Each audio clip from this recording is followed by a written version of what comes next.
Magandang araw mga ka-AgriLife. Pagawa po tayo ng bagong kulungan ating baboy para ipasok po natin dito yung bago nating mga biik. Ito na po kalaki yung mga baboy natin. Nasa grower stage na po sila. At lakas po silang kumain. Pinapakain po natin dito ay grower mash.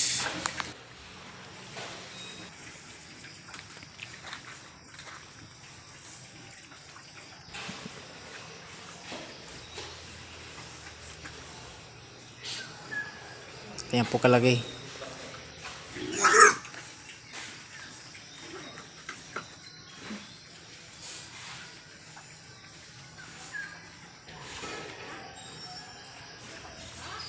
Uh, 4.5 meters at saka doon ay 2.5 meters.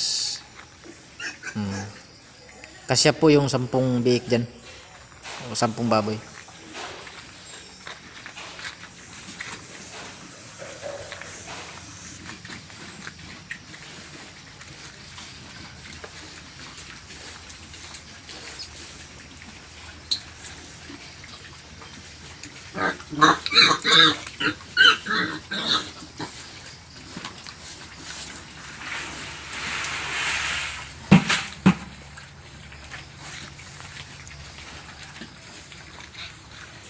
So hintayin lang po natin ng mga 3 araw